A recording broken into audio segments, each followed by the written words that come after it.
नमस्कार, स्वागत है आपका कॉर्पोरेट रेडार में। आपके साथ मैं हूं नेहा आनंद। आज हमारे रेडार पर है डाइवर्सिफाइड गेमिंग प्रोडक्ट्स बनाने वाली देश की दिग्गज मोबाइल गेमिंग कंपनी नजारा टेक्नोलॉजीज लिमिटेड।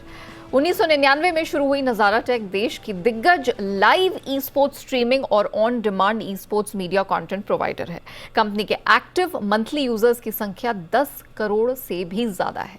कंपनी का ज्यादातर कामकाज Bharat, Africa, south east Asia, middle east और लैटिन अमेरिका जैसे कुछ इमर्जिंग मार्केट्स में है। फिलहाल कंपनी लगातार नए नए बिजनेस में निवेश कर रही है।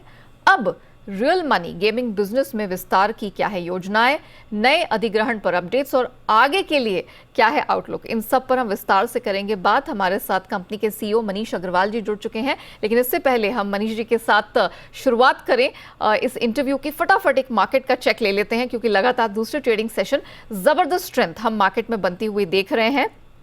निफ्टी इस समय 200 अंकों के उछाल के साथ 17,350 के लेवल के काफी करीब ट्रेड कर रहा है। 730 अंकों की स्ट्रेंथ सेंसेक्स में भी दिख रही है, जो कि 57,770 के पास है।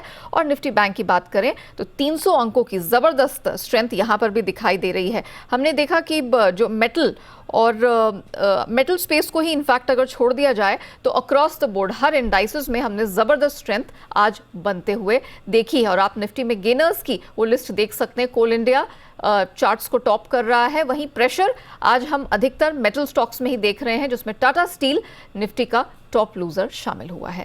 चलिए अब हमारे साथ नजारा टेक के मनीष जी जुड़ चुके हैं और स्वागत करते हैं उनका। और सवाल जवाब का जो सिलसिला है वो यहाँ से शुरू करते हैं।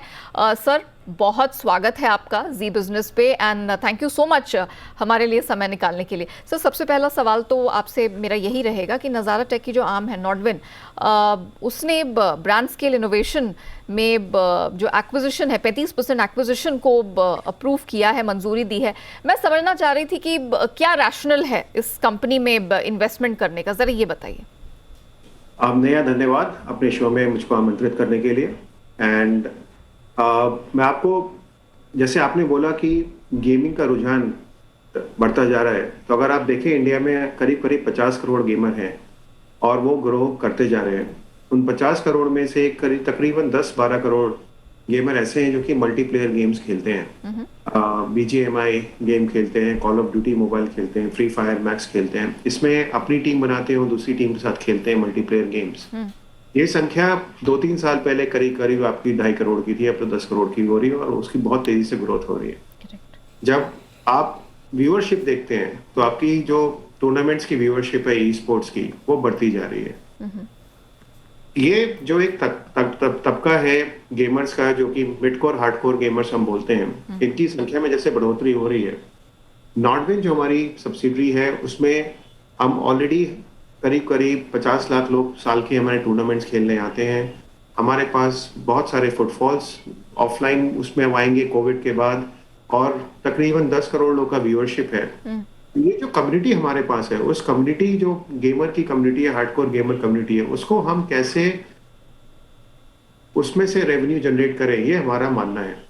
और ये जो गेमर्स हैं, इनको आपको हेडफोन चाहिए होते हैं जिसमें आपका लेटेंसी ना हो। जब मैं आपसे बात कर रहा हूं, अगर 2-3 सेकंड का देरी हो गई तो वहां से मेरा कोऑर्डिनेशन ऑफ टीम खराब हो गया, मेरा गेम प्ले खराब हो गया, मेरी टीम हार जाएगी।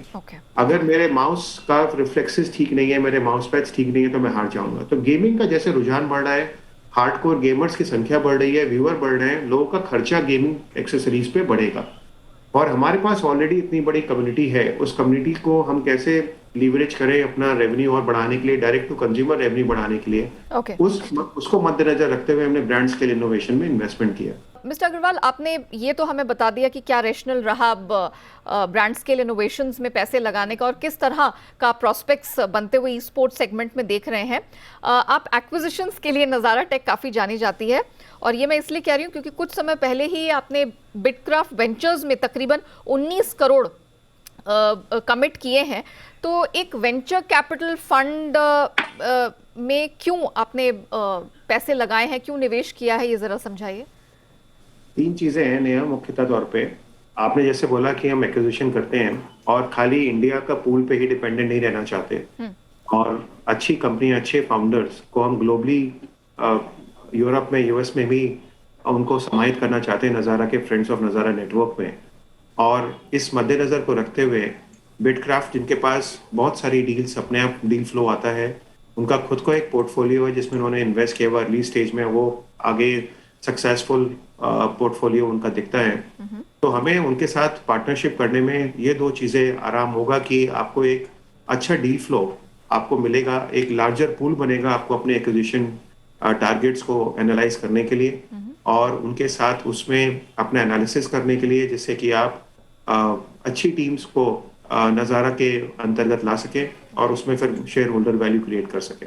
ओके, तो having said so, going forward और गेमिंग फोकस्ड वीसी फंड्स हैं जो आपके रेडार पे रहने वाले हैं निवेश के लिहाज से? हमारे को इन्वेस्टमेंट इस स्ट्रैटेजिक जो मैंने आपको समझाया उसके मद्देनजर रखते हुए हम पार्टनरशिप रखेंगे। अच्छा। तो जो गेमिंग फंड्स जिनके पास एक क्वालिटी डील फ्लो आता है या उनका खुद का पोर्टफोलियो क्वालिटी है, हाँ। उनमें उनके साथ हम पार्टनरशिप करने को तैयार होंगे। ऐसा नहीं है कि हम किसी भी गेमिंग फंड के साथ पार्टनरशिप करने को तैयार है। ओके, अगर आप मुझे एक आइडिया दे सके, हमारे दर्शकों को एक आइडिया दे सके कि मौजूदा वित्त वर्ष में कोई एक्विजिशन प्लान्स हैं आपके? अगर आप देखिए, हमने पहले भी आपके शो पे बताया हुआ है कि हमारे पास कुछ वाइट स्पेसेस हैं। अच्छा। जैसे कि हमारा मोबाइल गेमिंग बिजनेस में हमारा रुचि है कि हम मल्टीप्लेयर गेम्स जो इन ऐप परचेज के द्वारा रेवेन्यू बनाते हैं उनको हम एक्वायर करें अपने पोर्टफोलियो में। हमारा 7 से 12 वर्ष का जो ऑफरिंग है वो अभी नहीं है, उसको हम एमएनए के थ्रू अपने फ्रेंड्स ऑफ नज़ारा नेटवर्क में लाना चाहते हैं, अपने पोर्टफोलियो में लाना चाहते हैं। हम ई स्पोर्ट्स की कंपनीज अफ्रीका और मिडिल ईस्ट में एक्वायर करना चाहते हैं, जिससे कि हमारा डोमिनेंस जो है वो साउथ एशिया से बढ़ के अफ्रीका मिडिल ईस्ट में भी हो जाए। तो ये हमारे वाइट स्पेसेस है जिस पे हम फोकस करेंगे। इंडिया में skill based real money gaming, जैसे जैसे हमारा रेगुलेटरी कॉन्फिडेंस बढ़ेगा और रेगुलेटरी पॉलिसीज, हम उसमें भी एक्विजिशन करेंगे। तो इन वाइट स्पेसेस में हमारा कांस्टेंट फोकस रहता है, कांस्टेंट डिस्कशन रहते हैं और हम लोग यहाँ पे अच्छी टीम्स के साथ थोड़ा समय बिताते हैं, थोड़ा देखते हैं कि हम उनके साथ म्यूचुअल दोस्ती हो सकती है, नहीं हो सकती है, ग्रोथ लीवर्स होते हैं, फिर हम एक्वायर करते हैं। ओके सर, इसी से जुड़ा हुआ एक्सटेंडेड सवाल है मेरा अगला। मैं ये 2-3 हिस्सों में इस पर आपसे जवाब चाहूंगी। आपने ई स्पोर्ट सेगमेंट की बात की और आपने उसके ग्रोथ प्रोस्पेक्ट्स की बात की। हमने देखा ये जो 5 अलग अलग सेगमेंट्स आपके पास हैं, उसमें सबसे ज़्यादा जो आय या रेवेन्यू जनरेशन है हमने आपके ई स्पोर्ट्स और गेमिफाइड अर्ली लर्निंग से आते हुए देखी है। If I am not wrong, I think आपकी आय में इन दोनों सेगमेंट्स का 80% के आसपास का योगदान है। सर मुझे बताइए कि गोइंग फॉरवर्ड किस प्रकार के ग्रोथ ड्राइवर्स आप इन दोनों मेजर सेगमेंट्स के लिए देख रहे हैं? सबसे पहले तो ये बताइए। नेहा, अगर आप देखें ये दोनों सेगमेंट्स बहुत लार्ज एड्रेसेबल मार्केट में ऑपरेट करते हैं और बहुत ही स्ट्रॉन्ग कंज्यूमर जो बिहेवियर्स हैं वो मूव कर रहे हैं। हमारा मानना ई स्पोर्ट्स में ये है कि अगले आने वाले 5 से 7 साल या 10 साल में ई स्पोर्ट्स की जो व्यूअरशिप है वो क्रिकेट के बराबर होगी। और जिस हिसाब से आप अभी आईपीएल को ट्रैक करेंगे, आईपीएल के ऑक्शंस को ट्रैक करेंगे मीडिया राइट्स के, 5 से 7 साल में ऐसे ही जो प्रीमियम प्रॉपर्टीज हैं ई स्पोर्ट्स की जो हम डोमिनेट करते हैं उनका ऑक्शन होएगा और उसमें मीडिया राइट्स का रेवेन्यू बहुत तेजी से बढ़ेगा, क्योंकि आप स्पोर्ट्स की एक नई कैटेगरी उभरती हुई देख रहे हैं जो कि क्रिकेट से के बराबर हो जाएगी। यही हमारा मानना है कि अफ्रीका मिडिल ईस्ट में जहाँ फुटबॉल नंबर 1 है वहाँ पे ई स्पोर्ट्स उनके बराबर होगा। एज ई स्पोर्ट्स कंपनी जो कि लाइव स्ट्रीमिंग करती है, जो कि कंटेंट बनाती है और प्रीमियम आईपीज ओन करती है, हम लोग चाहते हैं कि India, south Asia, Africa, middle east में हम वो डोमिनेट करें, जिससे कि जब ये मार्केट इतना बड़ा होगा मीडिया राइट्स के रेवेन्यू बहुत तेजी से बढ़े। सिमिलरली जो हमारा गेमिंग अर्ली लर्निंग स्पेस है 2 से 12 साल का, वहाँ पे आज के समय में किसी को शक और शुबा नहीं है कि जो बच्चे हैं वो स्क्रीन पर टाइम बिताते हैं। एज ए पेरेंट्स आप चाहते हैं कि वो एक अच्छा कंटेंट देखें, साफ सुथरा कंटेंट देखें और उनसे कुछ लर्निंग हो, बच्चों का एंटरटेनमेंट भी हो। तो ये एक ट्रेंड है जो बढ़ता जाएगा और उसमें सब्सक्रिप्शन बिजनेस मॉडल जो हमने इजाद किया है, जो अमेरिका में बहुत अच्छा चल रहा है, आने वाले समय में इंडिया में भी बहुत तेजी से उसकी ग्रोथ होगी।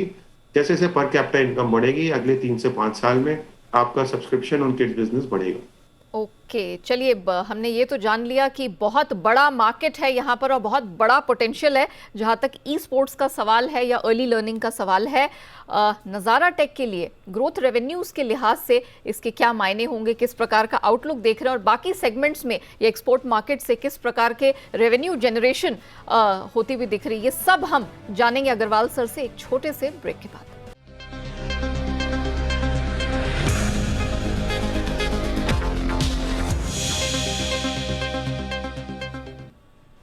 Welcome back. आप देख रहे हैं कॉर्पोरेट रेडार और नज़ारा टेक के मैनेजमेंट हमारे साथ है, जिनसे हम ये समझने की कोशिश कर रहे हैं कि going forward e sports and plus जो अर्ली लर्निंग का जो इनका सेगमेंट है वो गोइंग फॉरवर्ड बतौर बिजनेस किस तरह से ग्रो करेगा, एक्सपैंड करेगा। सर, आपने ये तो बता दिया कि आप किस तरह के प्रोस्पेक्ट्स उसमें बनते हुए देख रहे हैं, किस तरह के मौके आपकी कंपनी के लिए भी हैं। अगर आप सर हमारे दर्शकों को ये बता सके कि ये जो मौजूदा वित्त वर्ष है FY23, इसके अंत तक किस तरह के अर्निंग कॉन्ट्रीब्यूशंस आप देख रहे हैं, खासतौर से इन दोनों वर्टिकल्स, इन दोनों सेगमेंट से जिसका आपने जिक्र किया। सुनेहा, अगर आप देखें अर्निंग कंट्रीब्यूशन हमारा मिक्स चेंज होता रहता है, क्योंकि हमारा ये मानना है जो हमारे चारों सेगमेंट्स हैं ग्रोथ के, वो सारे बहुत लार्ज अपॉर्चुनिटी पे बैठे हुए हैं, बहुत स्ट्रॉन्ग टेलविंड्स पे बैठे हुए हैं। सो कॉम्बिनेशन उनकी अपनी ग्रोथ और एक्विजिशन के थ्रू जो हम नई कंपनी लाएंगे उसकी ग्रोथ, दोनों के मद्देनजर देखते हुए आपका रेवेन्यू मिक्स चेंज हो जाता है। एक साल पहले अगर आप देखें, आपका अर्ली लर्निंग 41% था, रियल मनी गेमिंग आपका 2% था। इस साल अगर आप देखेंगे अर्ली लर्निंग 33% हो गया है, skill based real money gaming 6-7% हो गया है, ई स्पोर्ट्स 50% हो गया है, जो कि 38% था।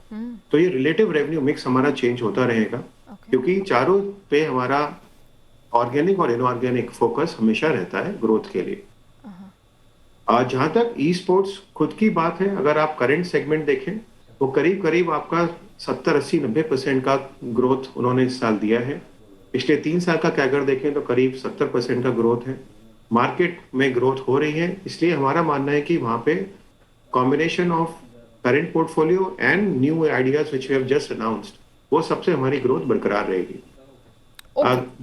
ये भी जो आपका real skill based real money gaming है, हमने एक सितंबर में कंपनी ली थी, वो खुद एक ग्रो कर रही है 14-15% मंथ ऑन मंथ, और उसका सिर्फ कंसोलिडेशन 6 महीने का हुआ है इस साल में, उसका एक ग्रोथ आपको दिखेगा।